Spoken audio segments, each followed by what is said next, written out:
from a fan perspective watching this, I kind of just feel lost. I don't know if you get the same feeling after this, where it's like, I don't know where to go from here with this one. Like we talked about in game 4, like basically we're at a point of blow it up. Then game 5, game 6 was some of the most inspiring efforts I'd seen out of the group. Happy with the game here tonight. Like, how do you even just begin to describe emotions as a fan here and try to put those into words? What's going on right now? It's difficult. You guys know I'm a realist. I've said this before in the last couple of days, and I know it's easy to say now. They were not beating the Florida Panthers. I'm sorry to break it to you guys. They just weren't. That team is cut from a different cloth. They're way too deep. I think when you look at this Leafs team, I think about the process. I'm still trying to figure out what that was in game 4. Like, that's my major takeaway, guys, right now from the series is consistency. I don't know why. And how many times have we seen that in the Sheldon Keefe era where it's like they show you and they hook you back in? Like, we talked about this after game 4. It was 3-1. They hooked us back in. And then they delivered. Like, they really, really delivered. Like you, Rosie, I felt inspired watching that game. Like, those guys are going to bat for each other. Quite honestly, I think what transpired is a team that doesn't have the depth as other teams. Like, I mean, let's call a spade a spade. A lot of those guys in the blue line played much better than they probably are, like Benoit, Labushkin. And ultimately, this time of year, Rosie, it comes down to mistakes. They made a mistake. But the unfortunate part is they're so close, right? You get that goal from Nylander, and then a mistake cost him. And then the dump in OT. And that's the margin for error. But I honestly feel like they lost the series in game 4, Rosie. I don't know if you feel the same way. Oh yeah, I mean the difference in the past 3 games is like I know you're talking about consistency and it's true, but it's a different consistency where they were doing their Leaf stuff that they've been doing for years and you just can't quite bet on them. You just can't quite trust them, you know? And it was like that. And then game 4 was just the big old pinnacle of the no-show. And that's why I was so fired up. Like you like tear it down. You guys have nothing. Like, are you kidding me again? And for whatever reason, game 5, 6, and 7, they like reinvented themselves. And yeah, like you say, those D were not playing like they're supposed to on paper. They played much better, much more solid.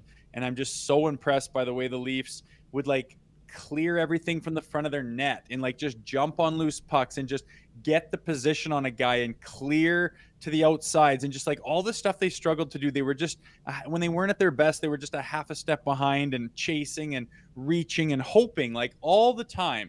And then when they got tired of doing that, they just didn't fucking try. And they had these pathetic stinkers that we just would pull our hair out, losing to bottom feeder teams left, right, and center, and everything else they did in the playoffs. And that last 3 games, it's like, you don't want to talk about learning lessons. Learning lessons is when they always get their shit pushed in and they're like, yeah, well, we learned a lot. Like, fuck. That lesson that they learned was that you're capable of fucking doing this. You figured out how to play playoff hockey in that last 3 games. And I know it didn't work out for you, but you got a late start on the Bruins and you basically started a series down 3-1 and started playing hockey. Like, hockey, I've never seen this group play in the last 2 years when I've really been following them. That's new. That is totally new.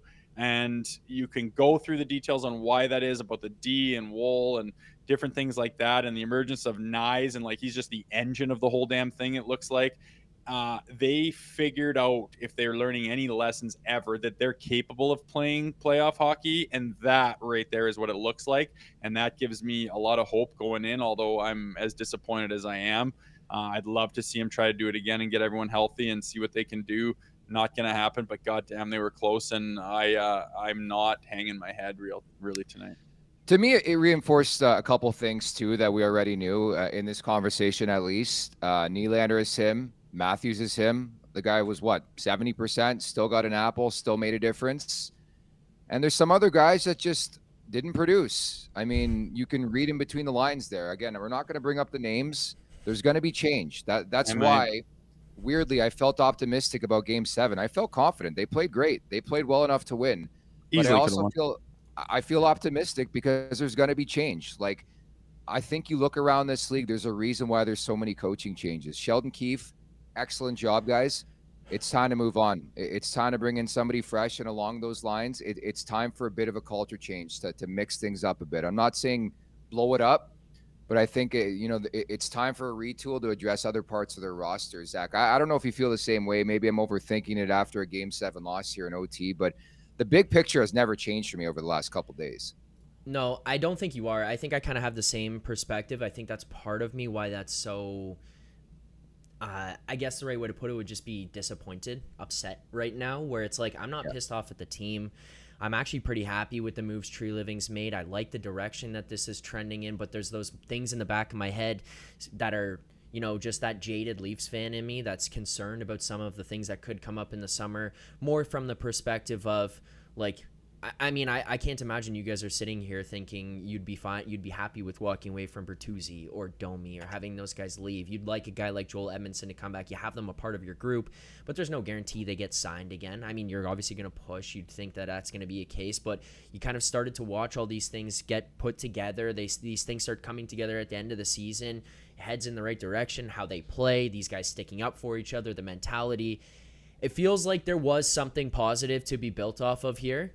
But there's also these concerns about some guys maybe starting contract negotiations coming up in the summer. Some guys maybe having to be traded or moved out, and who's going to be replaced, and those conversations that are going to come up. And like, I know that I'm looking ahead here, but just kind of sitting down immediately after this game as a Leafs fan, as we've had to do every year after losing in the playoffs, that's where my brain starts going as well right away. I'm 50% stuck up on the game where I'm upset we lost.